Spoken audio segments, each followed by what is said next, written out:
идомаи повест.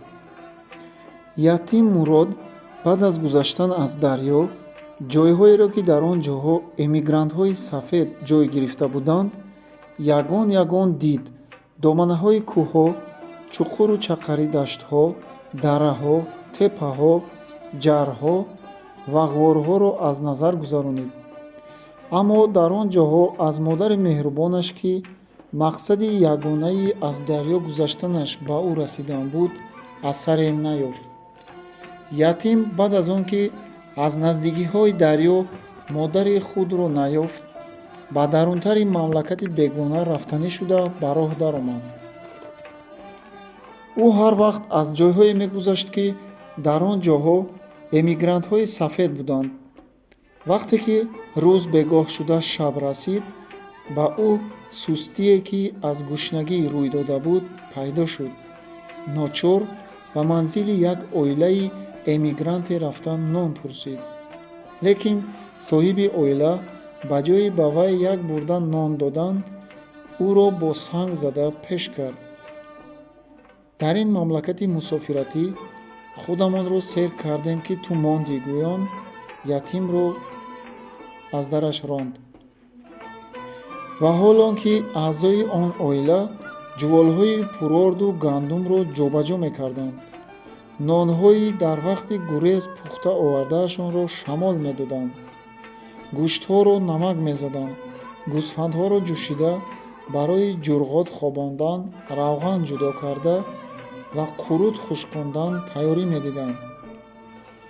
ятим шаб ба мағорае даромада, дар ҳолате ки рӯдаҳояш аз гушнагӣ мепечид, хобид. аммо хобаш намебурд. ба ҳар тараф меғелид ва модари меҳрубонашро ёд карда, сари худро ба девори мағора зада гирья мекард.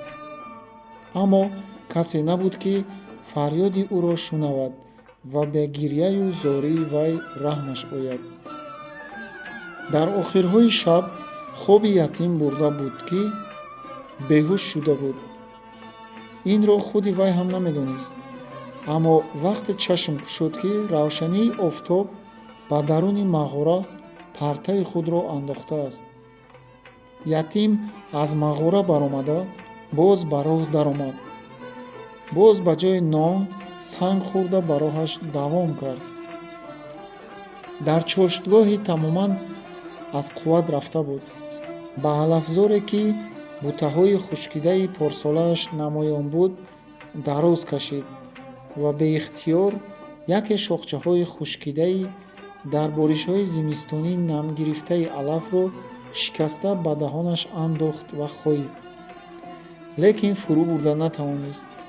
шохча ба даҳонаш як маззаи талхи дилбеҷокун дода буд. шохчаи хоидаашро аз даҳонаш партофт ва пай дар пай туф кардан гирифт. аммо ғашёни дил ва бадмазагии даҳонаш барҳам намехӯрд. баъд аз чанд дақиқа дилу даҳон ба ҳолати аслиашон омаданд ва боз гушнагӣ зурӣ карда, ӯро ба хӯрдани ягон чиз мекашид. ӯ чӯбчаеро гирифта бо вай заминро кофт ва аз таги хок як решаи аз нами баҳории ҷонгирифтаи алафро ёфта ба даҳанаш андохта хоид. ин ҳам талх ва бадмазза буд, ки лекин дар вақти хоидан аз вай ширае баромад, ки ба фурӯ бурдани он дили ятимро моил кард. ӯ чашмонашро пӯшонда, пӯсти пешона ва рӯяшро ба ҳам кашида, он решаи хоидаашро фурӯ бурд. дилаш беҷо нашуд ва реша рафта ба меъда ҷой гирифт. ятим аз ин ҳол далер шуда, боз якчанд решаро кофта ёфта хоида фурӯ бурд. меъдааш қадаре ором гирифт ва худаш ҳам барои ба пой хестан қувват пайдо кард ва хеста ба роҳ даромад. ятим имрӯз чанд бор бо реша ва обҳои кӯлмак меъдаи худро ором дод ва то бегоҳӣ ба кофтани модараш давом карда, шабона боз дар мағорае хобид. имшаб аввали шаб хобаш ба осонӣ ва зудӣ бурд. Аммо як вақти шаб аз хоб бедор шуд, ки шикамаш сахт мепечонад. қай кардан мехоҳад, аммо қай намеояд. Шабро чун мӯйи дар оташ афтода ба худ печида ва монанди моҳии аз об дур шуда дар ҷои худ тапида гузаронид ва баъд аз баромадани офтоб аз мағора баромад. Аммо печиши шикам ва қублаҳои по ӯро намегузоштанд, ки рост хеста роҳ равад. қублаҳои дирӯз дар пояш пайдо шуда, имшаб кафида пояшро пурҷароҳат карда буданд. акнун барои ӯ ду кор монда буд: ё мебоист дар ин ҷо монда ба тақдир тан дода мурдани худро нигарон бошад, ё ин ки бо гавак кашидан бошад ҳам дар роҳи мақсад, дар роҳи ёфта дидани модари меҳрубон ҷавлон кунад. ӯ дар дили худ: хоҳ дар ин ҷо монам ва хоҳ рафтан гирам, насибаи ман мурдан аст. Аммо дар як ҷо монда аз мурданӣ дар ноумедӣ, дар роҳи расидан ба мақсад, ба ёфтани модар мурдан беҳтар аст. Ва ба роҳ давом карданӣ шуда аз ҷояш хест ва баъд аз 5-6 қадам партофтан дар роҳ ғалтид. дар шикам ва по ӯро баррост шудан намемонданд. ӯ ба гаваккашӣ даромад. нӯкҳои панҷаи по, сарҳои зону ва кафҳои дасташро ба замин гузошта гавак кашидан гирифт. баъд аз соате гавак кашидан, нӯкҳои сангҳои сартези роҳ ва кундачаҳои алафҳо ва хорҳои хушкида зонуҳо ва кафҳои дасти ӯро харошида хуншор карданд. Аммо ӯ аз роҳи худ боз намонд ва оринҷҳояшро ба замин тир карда боз гавак кашидан гирифт. Ятим дар рӯзи чоруми гаваккашии худ, дар вақте ки ҳеҷ умед надошт, модарашро дид. модараш дар пеши як работи калон, ки дар саҳрои васеъи бино ёфта буд, молҳоро чаронда мегашт. ятим бо дидани модараш: модарҷон, гӯён беихтиёр ва бо як қуввати номаълум аз ҷояш ҷаста хест ва монанди коҳпорае, ки ба тарафи қаҳрабо кашида шавад, ба тарафи модараш нигоҳ карда парид. лекин баъд аз 5-6 қадам давидан беҳушвор ба замин ғалтид ва маълум нашуд, ки ӯ аз хурсандӣ аз ҳад зиёди ногаҳонӣ бехуд шуда бошад, ё ин ки шиддати дарди шикам ва озори по ҳушашро аз сараш рабуда буд. соро овози писари баҷон баробари худро шинохт ва чӯбдасти чӯпониашро ба як тараф ҳаво дода, ду дасташро ба ду тараф ёзонда ва бағал кушода, монанди мурғе, ки ба тарафи чӯҷаи худ медавад: ҷонакам, ҷонаки азизакам, ҷонаки ширинакам гӯён ба сӯи ӯ давид. ятим дар бағали пуршафқати модар ва дар зери бусаҳои гарму ширини меҳрубононаи ӯ ба ҳуш омад ва лабони хушкидаи худро ба лабони шакарини модари меҳрубон часпонда, чунон ки дар хурдсолӣ синаи ӯро мемакид, бо як ҳирс ва шавқ забони ӯро макидан гирифт. Аммо монанди хумории шаробзадае, ки як қадаҳи пурро ба якборагӣ нӯшиданӣ бошад, боз аз худ рафт. соро баъд аз он ки ятимро дар оғӯши гарми худ бо бусаҳои обдор дубора ба ҳуш овард, дар паҳлӯи ӯ даромада ӯро ба работ даровард. дар работ на бой буд ва на писари эркааш ва занони ӯ. соро баъд аз сер кардани ятим бо нону ҷурғот, модару фарзанд ҳарду ба суҳбат ва нақли саргузашт даромаданд. ин работ аз они кист? гӯён ятим гап сар кард. ин работ аз они яке аз бойҳои маҳаллӣ будааст, ки ӯ дар зимистон ба ҳавлии дар қишлоқ будаи худ кӯчида будааст. бой аз соҳибаш пурсида гирифта дар ҳамин ҷо ҷойгир шуд. худи бой дар куҷост? барои ба ин тараф гузарондани молҳои боқимондааш ба лаби дарё рафт. палонҷҳоят дар куҷоанд? барҳам хӯрданд, гуфт Соро ва чӣ гуна барҳам хӯрдани онҳоро ягон ягон гуфта дод. аз рӯи гуфтаи Соро дар вақти ба лаби дарё гирифта овардани Эшонқулбой занон ва молҳои худро дар он ҷо танҳо як киштӣ буд. бой молҳои сиёҳ, асбоби рӯзгор, ғалладона ва дигар чизҳои худро ба киштӣ даровард. азбаски бори киштӣ аз қадри бардоштааш зиёд шуд, киштибон розӣ нашуд ки бой ва занонаш ба вай дароянд. бой маҷбур шуд ки худаш ва аҳли хонаводаашро аз дарё бо гупсар гузаронад. эшонқулбой се зани худро ба се гупсар савор кард ва худаш ҳам ба як гупсар савор шуда, писари худ Истамро дар паси худ савор карда ба ӯ гуфт ки чашмонатро пӯшон ва ду дастатро ба зери бағали ман дароварда маро маҳкам дор. худи бой пеш-пеш ва занонаш аз дунбол ба оббурӣ даромаданд.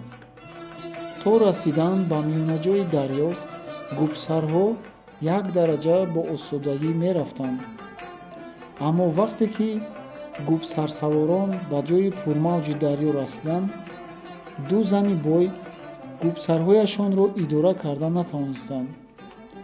аввал зани калонӣ ва баъд зани миёна аз болои гупсар ғелиданд ва баъд аз ду-се бор дар об тагорӯ шуданд, дар рафти тезоб нопадид шуда рафтанд ва бой бо Соро ва Истам ба канори дарё баромада тавонистанд. Соро дар охири ин ҳикояи худ гуфт: ҳамин тарз шуда ман зани ягона, канизаки ягона, чӯпони ягона ва хизматгори ягонаи бой шуда мондам. Истам чӣ шуд? Гуфт ятим пурсид. Истам ҳамроҳи падараш аз дарё саломат гузашт, лекин ҳозир дар ин ҷо нест. бой ҳамроҳи худаш ӯро ҳам гирифта бурд ва ҳеҷ вақт ӯро ба пеши ман танҳо намегузорад. ба ман дилаш пур намешавад. мабодо душманӣ карда ба писари ман зарар нарасонад гуфта аз ман метарсад. чӯпон ва ятимҳои бой чӣ шуданд? Гуфта ятим боз пурсид. Соро барои ҷавоб додан ба ин пурсиши писараш ҳикояти рӯзи гурезро гуфта дод. аз рӯи гуфтаи Соро бойҳои қишлоқ ва дар ин қатор Эшонқулбой баъд аз гусел кардани амир ба қишлоқашон рафта молҳояшонро ғун доштаанд. ғалладонаҳояшонро ба ҷуволҳо ҷой кардаанд. нон пазонда ва гӯсфанд кушта хӯроки чандрӯзаашонро тайёр кардаанд. ятим ва чӯпонони худро акнун мамлакати мо кофиристон шуд, ҳамроҳи мо биёед ба мусулмонобод меравем гуфта онҳоро ҳам иғво карданд. дар ҳамин вақт ба қишлоқ як одам пайдо шуда меояд ки дер боз дар ин қишлоқ набуд. ӯ ҳамон касе буд ки хабари дар лаби дарё ёфта шудани мурдаи Муродро оварда буд ва баъд аз он ҳодиса боз ғоиб шуда рафта буд. соле як бор ду бор барои хабаргирии зану фарзандонаш ба қишлоқ ояд ҳам як шаб хобида боз баромада мерафт. ана ҳамин одам рӯзи гурехтани амир ва барои гурез тайёрӣ дида истодани бойҳо ба қишлоқ даромада омад. ӯ омаи камбағалон, ятимон ва чӯпононро ғун карда аз революсия гап зад ва мардумро ба нарафтан аз дунболи бойҳо далолат карда гуфт: ҳукумати советӣ ҳукумати коргарон ва деҳқонон аст. ин ҳукумат ҳамеша камбағалонро ёрӣ мерасонад. онҳоро аз бандагии боён халос мекунад. ба онҳо обу замин медиҳад. фарзандони камбағалон ва бачагони бекас ва бепадару модарро ба сағирхонаҳо дароварда парвариш мекунад. онҳоро хонанда, кор ва ҳунар ёд дода ба дунё мебарорад. болшевикон, ки бойҳо шумоҳоро аз онҳо метарсонанд, кистанд гуфта, он одам як савол дод ва худаш дар ҷавоби ин савол гуфт: болшевикон пешқадамтарин коргаронанд, ки дар як партия ғун шудаанд. инҳо озод кардани одамонро аз дасти бойҳо, амирҳо ва амалдорони онҳо ба худ вазифа карда гирифтаанд. онҳо тамоман коргарони Росияро ба атрофи худ ғун карда, мардуми Росияро аз зулми подшоҳ, амалдорони ӯ ва бойҳои муфтхӯр халос кардаанд. партияи болшевикӣ ба ҳукумати коргару деҳқон роҳбарӣ мекунад. ба сари партияи болшевикӣ Ленин бар ин, Сталин бар ин донишмандони ягонаи дунё нишастаанд. инҳо он гуна одамонеанд, ки тамоми умри худро дар роҳи бахту саодати одамони меҳнаткаш сарф кардаанд. он одам мардумро бо диққат аз назараш гузаронида дид, ки онҳо суханҳои ӯро чунон ки ангурҳои якачинро мехӯрда бошад, дона дона фурӯ бурда истодаанд.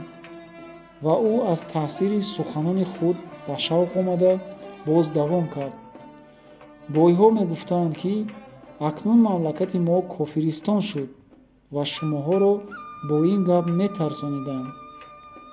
лекин дар назари болшевикон ва ҳукумати советӣ кофир мусалмон гуфтагӣ гап нест. дар назари болшевикон одамон ба ду қисм ҷудо мешаванд: боён ва бечорагон, муфтхӯрон ва меҳнаткашон. ҳукумати советӣ дар зери роҳбарии партияи болшевикӣ ҳамаи меҳнаткашони рӯи дунёро дӯсти худ ва фарзанди азизи худ медонад. ин аст, ки меҳнаткашони халқи кабири рус ва барпокунандагони аввалин ҳукумати советӣ ба ёрии меҳнаткашони Бухоро расида омадаанд ва инҳоро аз зери зулм ва бедоди амир халос кардаанд ва баъд аз ин ҳам ба моён ҳамеша ёрӣ хоҳанд расонид. аз ҳама пештар ятими Шоқул, ки барои мурдани мурғ ду дандони пеши ӯро Шоқул бо санг зада шикаста буд, ба гап даромад ва ӯ гуфтаҳои ҷавонро қувват дода, азобҳои аз дасти Шоқул кашидаашро ҳикоя карда дод ва дар охири сухани худ гуфт: ман 15 сол Шоқулбойбача хизмат кардам, нони серӣ нахӯрдам, либоси нав напӯшидам. дар бадали ин ҳама хизмати бемузду миннат аз вай як санг мукофот гирифтам, ки бо вай ду дандони пеши маро зада шикаст. мардум маро пештар Эргаш мегуфта бошанд, баъд аз ин мукофот Эргашбедандон мегуфтагӣ шуданд. он одам баъд аз сухани Эргашбедандон справкагӯён ба гап даромад: агар Шоқул дар муқобили хизматҳои ту як санг мукофот дода дандонҳоятро шикаста бошад, ӯ ба мурод ва фармоиши Эшонқул як тир мукофот дода ӯро аз дунё тамоман нест кард, зани ӯро ба канизакӣ ва писари ӯро ба ятимӣ андохт. мардум аз ин справкаи он ҷавон ба шӯр омаданд. то ҳол ҳар кадоми онҳо бо фармоиши Эшонқулбой кушта шудани Муродро гумон карда бошанд ҳам бо ин гуна рӯйростӣ нашунида буданд.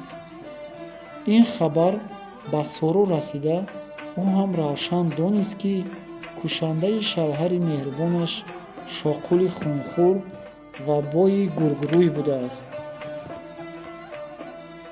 дар паси ин маҷлис мардум чунон оташин шуда буданд, ки агар яруқ медоштанд, бойҳои ба гурез тайёршударо зада кушта, ҳамаи чизҳои онҳоро толон мекарданд.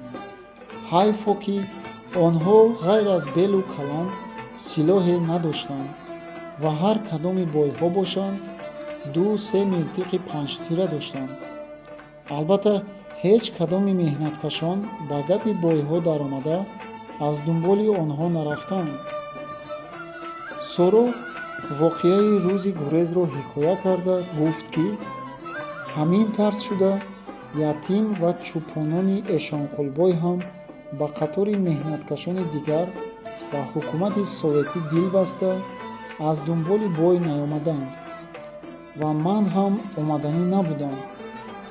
аммо ин бои хунхӯр як қадам ҳам маро аз худаш дур накард. дар ҳолате ки ба кифташ милтиқ, ба миёнаш шамшер ва ба дасташ тапонча буд, маро пеш андохта оварда ба гупсар савор кард ва дар дарё гупсарҳои занони дигарашро ба ҳоли худҳошон сар дода бошад ҳам, аз гурехтани ман тарсида, ҷилави гупсареро, ки ман савор шуда будам, ба дасти худаш гирифт.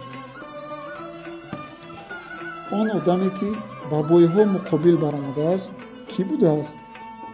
гуфта ятим аз модараш пурсид. ва магар ман ӯро намешиносам? гуфта як саволи иловагӣ дод. Не, ту ӯро намешиносӣ. ӯ ба қишлоқ кам меомад. бояд ту ӯро ҳеҷ надида бошӣ, гуфт Соро ба писараш ва баъд аз як дам шуда гирифтан боз давом кард. Эй, нашиносӣ ҳам медонӣ. Ана вай Қурбон ном бачак ҳаст ку? Ҳа, ӯро медонам, гуфт ятим сухани модарашро бурид. ӯ бачаи бисёр нағз аст. ман ӯро ака Қурбон мегуфтам. дар чарогоҳ агар ман гӯсфандонро дуруст саришта карда натавонам, ӯ ба ман ёрӣ медод. дуруст аст, гуфт Соро ва сухани худашро давом кунонид. ана ҳамин одаме, ки ман гуфтам, падари ҳамин Қурбон аст ва Рӯзимурод ном дорад. акнун шинохтам. ман як бор дида будамаш. Қурбон ба ман нишон дода, ана ҳамин падари ман гуфта буд. лекин ман бовар накарда будам. вай бачабарин буд. қадаш баланд бошад ҳам риш надошт ва камакак мӯйлаб дошт. синни ӯ аз 30 зиёд аст, лекин ӯ риши худро мезанад. барои ҳамин ба назари ту бачабарин намудааст. дуруст аст, гуфт ятим. Соро дар охири ин суҳбат ба писари худ гуфт. ту аз дунболи ман намеомадӣ, хуб буд. агар ту дар он ҷо мемондӣ, аз рӯи қавли Рӯзимурод туро болшевикон ба сағирхона гирифта парвариш мекарданд, мехононданд ва одам карда мебароварданд. агар умр вафо мекард, боз якдигарро медидем. ятим Мурод баъд аз ин суҳбате, ки бо модараш кард, дар фикри гашта рафтан ба мамлакати болшевикон, ба ватани худаш афтод ва орзу мекард, ки ба он ҷо рафта ба сағирхона парвариш ёфта одам шуда барояд. лекин ба сабаби хурдсолиаш роҳи ба амал овардани ин фикри худро намеёфт. аз рӯи справкае, ки Рӯзимурод дар маҷлиси умумии камбағалони қишлоқ дод, Мурод дар рӯзи гумшудагиаш аввали пагоҳӣ аз хонааш баромад ва ба ҳавлии Эшонқулбой рафта, аз он ҷо рамаро ронда ба дашт барои чаро бурд. дар дашт гӯсфандон ҳанӯз аз хӯрок сер нашуда буданд, ки ҳаво вайрон шуд. аввал шамоли сахт хест ва баъд аз андак фурсате аз тарафи шимоли ғарбӣ абри сиёҳ бархоста омадан гирифт. садои ғуриши абру гулдурроси ҳаво дашту дараро ба ғулғула андохт. бодҳои мухолифӣ аз ҳар тараф вазанда бар якдигар бархӯрда, хасу хошоку сангу хокро лӯла карда бар осмон баровардан гирифтанд. ҳатто гиёҳҳои таре ҳам ки ҳанӯз решаашон дар хок буданд, ба шакли гирдбод ба осмон мепариданд. Гирдбод бисёр баланд мебаромад. бинанда гумон мекард дар миёнаи замин ва осмон як манораи гирдгардандае сохтаанд, ки пояш дар замин фурӯ куфта шуда ва сараш ба осмон расидааст. бисёр вақт аз ин миён нагузашта, гирдбод он дашти васеъро бо он гуна манораҳои гирдгарданда пур кард. мурод, ки ба ногоҳ ба ин гуна ҳодиса бархӯрд, рамаи дар зери дасташ будагиро ором дода натавониста гурезонид. ӯ саросима шуда чӣ кор кардани худро намедонист. ӯ медонист, ки гӯсфандон гурехтаанд, аммо намедонист, ки онҳо ба кадом тараф рафтаанд, чунки чашм кушодан, ба атроф нигоҳ кардан ва як қадам дуртар аз пеши худро дидан мумкин набуд.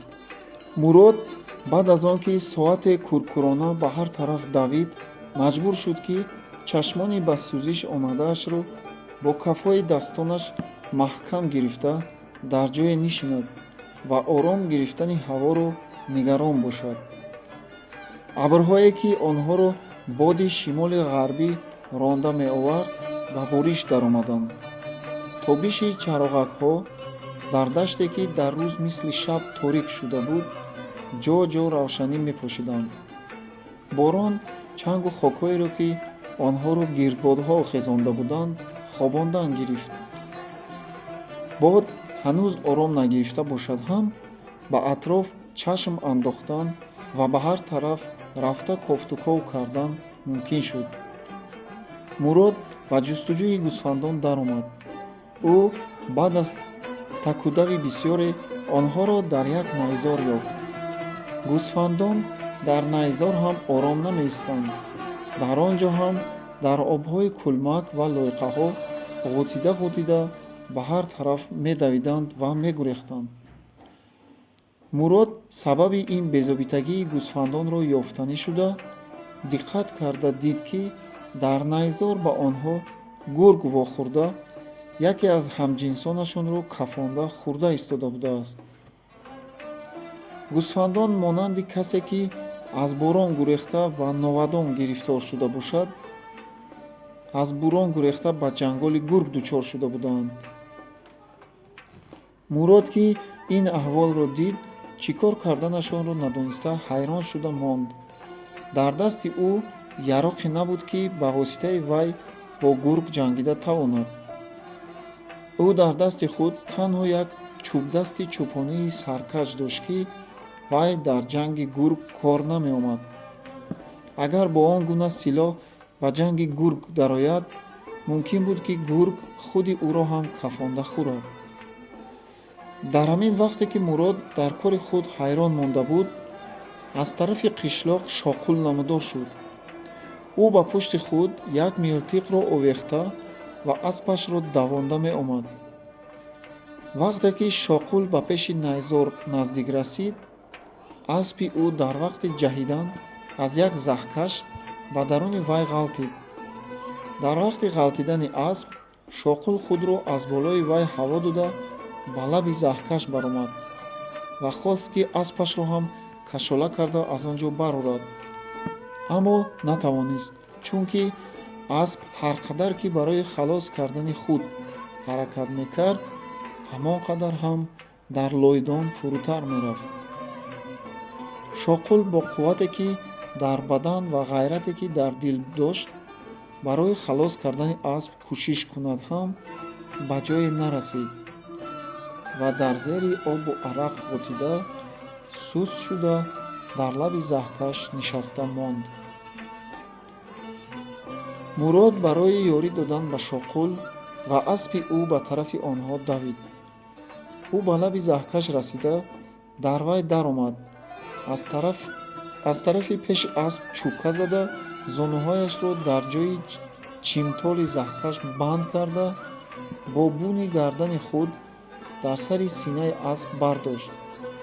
асп бо ёрии ӯ тавонист, ки ду пои пешашро аз лойдон бардошта ба лаби заҳкаш банд кунад ва дар он вақт мурод худро аз таги асп канор кашид. اسب بعد از آن که دو پای پیشش به خشکی بند شد، با یک جولان دیگر خود را از زهکش برآورد. شاقول که این احوال را دید، از قوت و زوری مراد در تعجب افتاد. او در ظاهر برای این کاری معجزه‌آور مراد به وی آفرین گفته باشد هم، در دل خود من مرد میدان این آدم نیستم.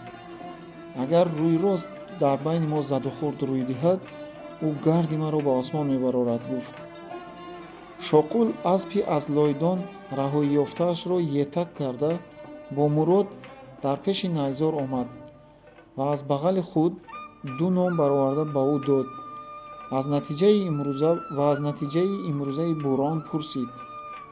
مراد که از دوده امروزه هم گرسنه مانده و هم مانده شده بود، سر دو پا نشسته یک لبی نان را گزیده خورده ایستاده، حکایت بوران را و حاضر خورده ایستادن یک گرگ یک گوسفند را به او گفته داد. شاقول در کجا بودن جای گرگ را از مراد پرسید. مراد به او جایی را که در آنجا گرگ گوسفند را خورده ایستاده بود نشان داد. شاقول ملتق خود را به پیش رویش به دست گرفته به آن طرف نگاه کرده گوک کشید و رفته به یک پسخمی که در آنجا گرگ نمیدید به زمین خوابیده نشان گرفت. وقتی که دودی ملتق از پیش چشم شاقول پراکنده شد، او دید گرگ غلطیده است و در پیش گوسفنده که خود کفانده بود غلیده جان کنده ایستاده است. گوسفندانی که هنوز از دهشت گرگ آرام نگرفته بودند، با شنیدن آواز ملتق باز هم زیادتر شوق گرفته دیوانه‌وار به هر طرف دویدن گرفتند. مراد کوشش میکرد که گوسفندان را آرام داده آنها را از نیزار برآورد، اما شاقول به او گفت بیهوده تشویش مکش و زوری بجا کار نفرما. حالا آنها را رام کردن ممکن نیست. حاضر آنها را به حالشان گذاشته خودت با من بیا. به لب دریا میرویم. تو در آنجا نانت را در آب تر کرده میخوری و من یگان مرغ تیتو میزنم و به مقابل خدمت امروز به من کرده‌ات آن مرغ را به تو میدهم که به خانه‌ات برده با زن و بچه‌ات کباب کرده میخوری. تا آن وقت گوسفندان هم آرام میگیرند. مراد مصلحت شاقول را قبول کرد. شاقول اسب خود را توشاخ کرد، در پیش نیزار به چرا گذاشت و هر دو به طرف لب دریا رفتند. اکنون باران سست شده بود. از هوا کم کم نمریزه می آمد. لیکن در نتیجه امروزه باران و گردباد در دشت هیچ جانزاده به نظر نمی نمود. با وجود این شاقول در وقت راه رفتنش گویا که کسی یا چیزی رو میکافته باشد به هر طرف چشم میدواند. مراد که از سراسیمگی شاقول در تعجب افتاد، مگر از کسی یا چیزی خواطر کشیده ایستاده ای که به هر طرف مینگری؟ گفته پرسید. نه، از هیچ کس و هیچ چیز خواطر ندارم. من در عمرم هیچگاه خواطری را در دل خود راه ندادم و از هیچ کس و از هیچ چیز نترسیدم و نمیترسم. لیکن شاید یگان شکار به نظرم نماید گفته به هر طرف نگاه میکنم، گفت شاقول در جواب مراد. در این گونه روز شکار در دشت نمایان نخواهد شد، گفت مراد. همگی از بوران و باران گریختند. شاید از بوران و باران گریخته به ما واخورند. مراد و شاقول به لب دریا رسیده نشستند. مراد نانخوری را سر کرد و شاقول این طرف آن طرف ملتق خود را از نظر گذرانده ایستاده صیادی را تعریف کرده رفت. صیادی شکارچیگی هنر بسیار خوب است. شکارچی هر روز گوشت تازه با مزه میخورد. از فروش پوست‌های روباه و آهو بر این حیوان‌های شکاری کیسه‌اش همیشه پرپول می‌شود. با زدن شغال و گرگ حیوانات درنده آدم و حیوان‌ها را از نابود شدن در چنگال آنها خلاص می‌کند. агар ман он гургро намезадам, то ҳол ҳамаи гӯсфандонро даронда мепартофт ва дур набуд ки ба худат ҳам зарар расонад. Шоқул аз ҷояш хеста ҳар тарафро аз назар гузаронид ва боз ба ҷояш нишаста ба худситоӣ даромад. худам ҳам шикорчии бисёр гузаро шудаам. агар чашмиш булбулро нишон гирам ҳам, тирам ба хато намеравад. шоқул нафасе хомӯш шуда монда, дар ҳолате ки тирхонаи милтиқро аз назараш мегузаронид, боз гап сар кард. лекин ман ин ҳунарро ба осонӣ ба даст надаровардам. бисёр машқ кардам, бисёр тиру доруҳоро нобуд кардам, ки шикорчии хуб шудам. ҳозир ҳам ҳар вақт ки фурсати холӣ ёбам, машқ мекунам, вагарна дастам аз милтиқ ва чашмам аз нишонгирӣ бегона мешуд. агар ба саҳро баромада ба ягон шикор вонахӯрам, машқ карда ба хона бармегардам. дар ин ҷо ягон чиз ба назар наменамояд. андақ машқ кардан дар кор мешавад. шоқул баъд аз он ҷобаҷо кардани патронҳо дар тирхонаи милтиқ ва аз назар гузарондани атроф ба Мурод гуфт: аз ҷоят хез, чӯбдастатро бурда мана дар он лойқа ростнокӣ халонда мон ва ягон ҷояшро нишон деҳ. кани ҷои ту нишон додагиро зада метавонам ё на?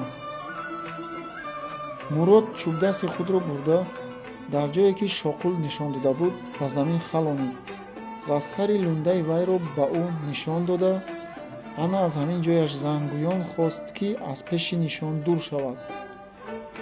Шоқул ки милтиқро тайёр карда ба даст гирифта истода буд, дур шудани Муродро мунтазир нашуда, кулангро пахш карда сар дод.